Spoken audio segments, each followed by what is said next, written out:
Pessoal, tudo bem? Meu nome é Túlio. No vídeo de hoje a gente vai conversar um pouquinho sobre o RISAC, o fundo aqui multi-estratégia da RISA, bem interessante. Nesse mês o fundo aqui optou por aportar em direct lending, a gente vai descobrir o que é isso, comentar um pouquinho da operação.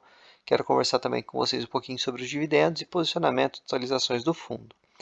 Bom, rápida aqui análise para vocês. O fundo então ele aporta em 6 núcleos, tá? Renda fixa, direct lending, securitização e carteiras, agronegócio, venture debt e real estate, tá? Então ele tem aqui realmente uma multi-estratégia. Nesse mês, especificamente, o fundo optou por aportar aqui em direct lending, tá?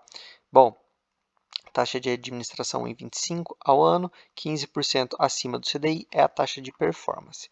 Aqui alguns indicadores, resumo do fundo, tá? Fica bem fácil da gente analisar. Então, dividend yield anualizado aqui 16,4%, dividendo bem interessante. O fundo hoje está alocado 86,3% em CRIs, valor da cotação de mercado no fechamento do relatório R$ 93,05, patrimonial em R$ 93,01, ou seja, praticamente aqui no patrimonial, tá? Último dividendo R$ 1,30, então o fundo pagando aqui um dividendo bem alto. A alocação do patrimônio líquido 102,3%, então a gente vê aqui uma pequena alavancagem, quase aqui 45 mil investidores.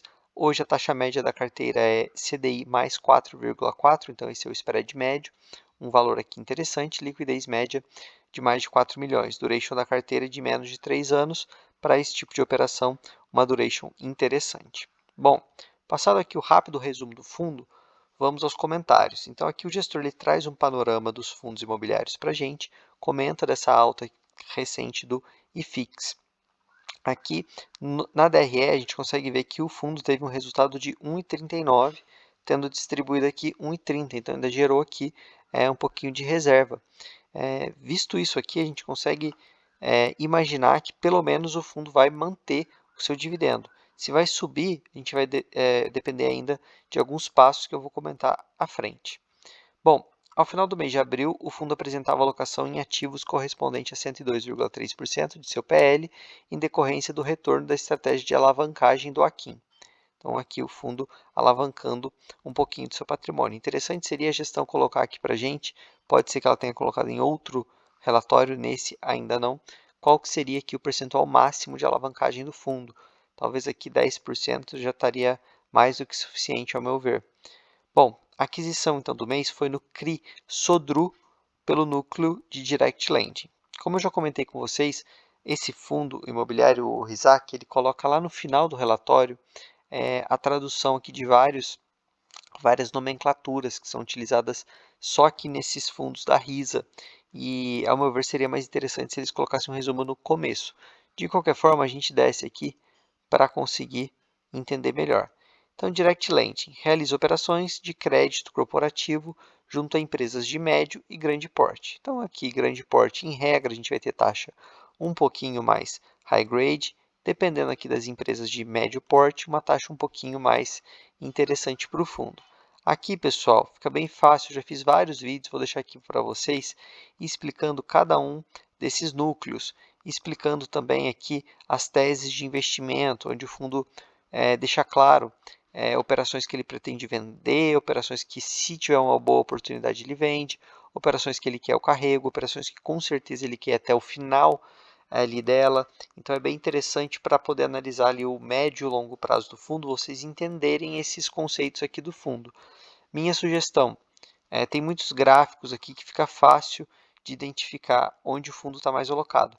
Pega um gráfico, lê lá abaixo a descrição aqui da nomenclatura, volta para o gráfico e assim vocês vão conseguindo interpretar e depois do segundo, terceiro mês já fica bem fácil.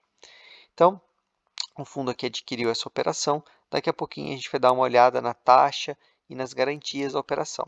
Mas eu achei interessante esse mês eles terem alocado em Direct Lending, porque eles estão aqui já bem próximo da alocação alvo. Outra sugestão minha seria aqui colocar mais uma coluna para a gente conseguir comparar a mudança de um mês para o outro. Como esse mês ele só fez essa alocação aqui, então eu não anotei todas as porcentagens do mês anterior, mas eu estava fazendo isso na mão. seria muito bom se o fundo colocasse aqui para a gente. De qualquer forma, aqui a gente consegue ver que o fundo ainda não investiu em agronegócio e ele aqui está muito próximo, um pouco acima, real estate bem acima, ó, das alocações alvo. O importante aqui, que eu já venho comentando com vocês nos outros vídeos, é estar próximo dessa faixa, tá, pessoal? A gente tem que entender que tem ciclos aqui imobiliários e a gestão tem que conseguir surfar isso com maestria, mesmo que eventualmente extrapole um pouquinho mais, um pouquinho menos as alocações. Por exemplo, a renda fixa aqui está bem 10% a menos, né? Mas é interessante o fundo aproveitar as oportunidades com a renda fixa alta. Os outros ativos estão sofrendo, principalmente na precificação, então pode ser um bom momento de entrada. Seria, por sinal, muito interessante se a gestão trouxesse para a gente esse racional de, olha, eu vou aqui esticar um pouquinho mais a corda em determinado núcleo de alocação, por isso, por isso, por isso. Vou aqui ter um pouco menos de porcentagem do PL em determinado núcleo em razão desses motivos. Seria muito interessante se eles trouxessem essa informação para a gente.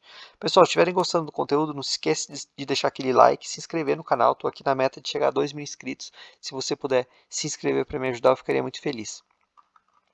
Bom, pessoal, aqui os gráficos eles praticamente não se alteraram do mês anterior para o mês atual, porque basicamente o fundo só fez ali uma alocação. Então, quem quiser entender melhor, eu já fiz análise deles no vídeo passado.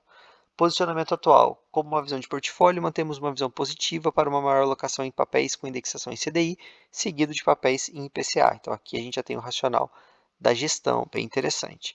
Após a alocação completa da quarta emissão de cotas e o retorno do carrego do fundo em um mês completo, acumulamos resultado suficiente para a distribuição de 1,30. Gostaríamos de reforçar que todos os ativos do nosso portfólio continuam 100% adimplentes em suas obrigações. Isso aqui é muito importante, pessoal, porque esse fundo ele tem um pouquinho de risco a mais e ele diversifica esse risco em setores não óbvios. Então, quem quiser ir um pouquinho mais de pimenta na carteira pode estudar esse fundo como uma opção apimentada diferente das opções mais comuns apimentadas que a gente tem aí no mercado. E aqui ele destaca muito isso. Apesar dele ter ali essa pimentinha a mais, ele tem uma diversificação setorial por meio dos diferentes núcleos que eu já comentei e principalmente, não há exposição em setor de multipropriedades, que é um setor que vem sofrendo recentemente.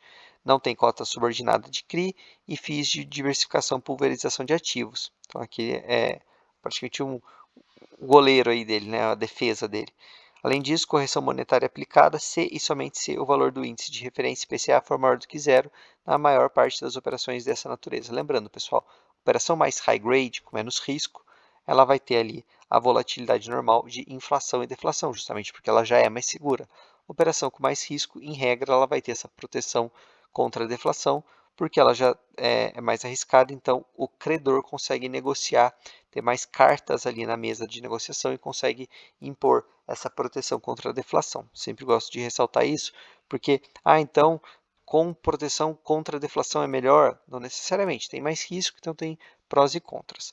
Aqui a gente consegue ver, então, a operação CDI mais 4,5%, 4,29% do PL, então foi aqui uma alocação relevante. Então, para a gente dar uma olhadinha aqui rapidamente nas garantias dessa operação, eu já deixei marcadinho aqui para a gente. CRI Sodré, CRI para finalizar a construção de um armazém graneleiro de 60 mil toneladas de capacidade estática, localizado em Porto dos Gaúchos.